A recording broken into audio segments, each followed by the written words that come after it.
Hello guys, வணக்கம். This is Anbuseelan. இன்னைக்கு நம்ம என்ன பார்க்க போகிறோம் அப்படின்னா, ட்ரெடிஷ்னல் இன்வெஸ்ட்மெண்ட்டுக்கும் மாடர்ன் இன்வெஸ்ட்மெண்ட்டுக்கும் என்னென்ன வித்தியாசங்கள் அப்படிங்கிறது தான் என்டையராக இந்த வீடியோவில் பார்க்க போகிறோம். பிகினராக இருக்கிறீங்க அப்படின்னா இந்த வீடியோவை ஸ்கிப் பண்ணாமல் முழுமையாக பாருங்கள். எஜுகேஷன் பர்பஸ்க்காக என்னுடைய டெலகிராம் குரூப், வாட்ஸ்அப் குரூப்பில் இணையனும் விருப்பம் உள்ளவங்க டிஸ்கிரிப்ஷன் பாக்ஸில் லிங்க் கொடுத்துருக்கேன். அந்த லிங்க்கை பயன்பெற்று கொள்ளலாம். இப்போ நம்ம வீடியோக்குள்ளே போகலாம். ஸோ இப்போ நீங்கள் பார்த்தீங்கன்னா ட்ரெடிஷ்னல் அப்படின்னு எடுத்துக்கிட்டால் அதை நிறைய பேர் இப்போ பிகினராக உள்ளே வர்றவங்க அதை ஃபாலோ பண்ணுறதே கிடையாது. எல்லாமே மாடர்ன் இன்வெஸ்ட்மெண்ட் தான், சரிங்களா? இப்போ ஒன்றுமே இல்லை. இந்த மாதிரி சேனல், ஃபோன், இந்த மாதிரியான விஷயங்கள்லாம் கிடையவே கிடையாது. இன்றைக்கி நீங்கள் எந்த சேனலை ஓப்பன் பண்ணாலும் யாரோ ஒருத்தர் எங்கேயோ இருந்து ஒரு அட்வைஸை சொல்லி கொடுத்துட்டே இருக்கிறாங்க, சரிங்களா? இன்றைக்கி மாடர்னுக்கும் ஒரு அட்வைஸ் இருக்கும்.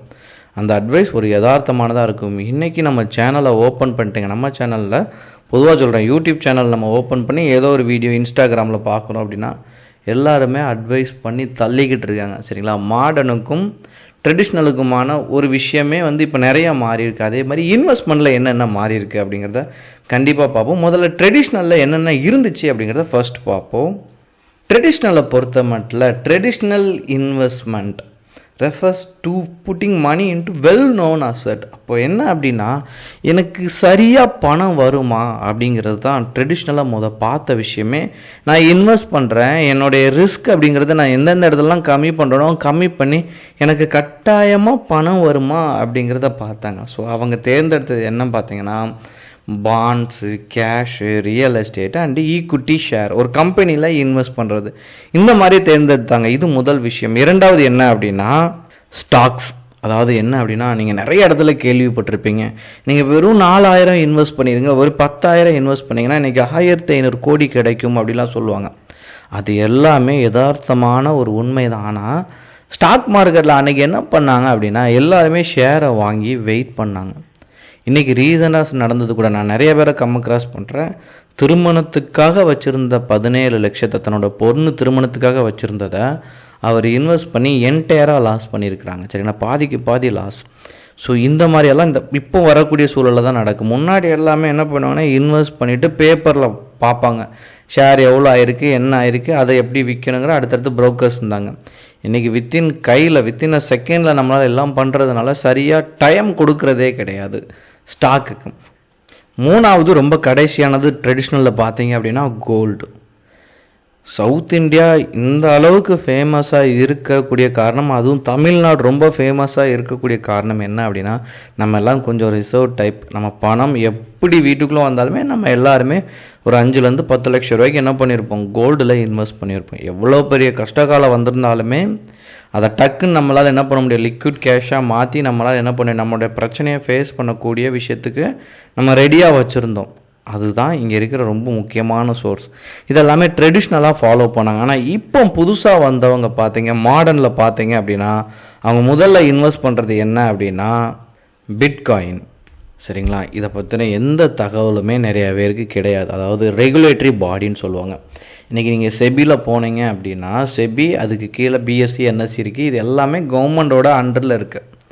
ஆனால் கிரிப்டோ நீங்கள் எடுத்துக்கிட்டீங்க அப்படின்னா, இது ஒரு ரெகுலேட்டரி பாடியே கிடையாது. மேலே யார் இருக்கானே தெரியாது. யாரோ ஒருத்தர் சாஃப்ட்வேர் டெவலப் பண்ணி சந்தைப்படுத்தி அதை கொண்டு இதுக்கு பின்னாடி டிஜிட்டல் மணின்னு சொல்கிறாங்க, நம்ம பை பண்ணுறோம். அதுக்கு பின்னாடி எந்த அளவுக்கு கேரண்டி இருக்குது அப்படிங்கிறது தெரியல. இதில் நிறைய பேர் பணத்தை இழந்தவங்க ரொம்ப அதிகம். மாடனை குறை சொல்கிறோம் அப்படிங்கிறது கிடையாது, பட் பெருவாரியாக பணம் சம்பாதிச்சவங்க இருப்பாங்க, பட் கம்மியான நம்பர்ஸ் தான் இருப்பாங்க. இன்றைக்கி எல்லாருமே மியூச்சுவல் ஃபண்டில் அடுத்து ரெண்டாவது பார்த்தோம் அப்படின்னா மியூச்சுவல் ஃபண்டு.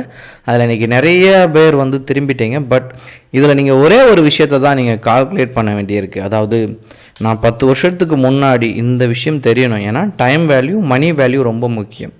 ஒரு 15-20 வருஷத்துக்கு முன்னாடி நீங்கள் ₹1 கடையில் கொடுத்தீங்க அப்படின்னா நீங்கள் என்னென்ன பொருட்கள் வாங்கினீங்க அப்படிங்கிறத ஞாபகத்தில் வச்சுக்கோங்க. அதே இது இன்றைக்கி நான் ₹1 போயிட்டு ஒரு சின்ன லோக்கல் ஷாப்பில் கொடுக்குறேன், எனக்கு என்னென்ன பொருள் தராங்க அப்படிங்கிறத யோசிங்க. மியூச்சுவல் ஃபண்டில் பணம் போட்டு பெரிய லெவலானவங்க மிகவும் குறைவு தான். ஆனால் பட் என்ன அப்படின்னா சேஃப் அண்ட் செக்யூர். ஏன்னா உங்கள் பணத்தை எங்கே பாண்ட்ஸில் போடுறாங்க, கோடில் போடுறாங்க, அதர் செக்யூரிட்டிஸில் இருக்குது, மணி மார்க்கெட் இன்ஸ்ட்ருமெண்ட் நிறைய இடத்துல என்ன பண்ணுறாங்க அப்படின்னா உங்களை பணத்தை ஃப்ளோ பண்ணி விடுவாங்க. ஸோ ஏதோ ஒரு இடத்துல ஒரு 10 விஷயத்தில் இன்வெஸ்ட் பண்ணி வைக்கும்போது ஏதோ ஒன்று இல்லாமல் அடுத்தடுத்த லைஃப் மூவ் ஆகாது. ஸோ எப்படினாலும் உங்களுக்கு ப்ராஃபிட் அப்படிங்கிறது கன்ஃபார்ம். பட் எந்த அளவுக்கு வரும் அப்படிங்கிறத பார்த்து இன்வெஸ்ட் பண்ணுறது மியூச்சுவல் ஃபண்டில் ஒரு முக்கியமான விஷயம்.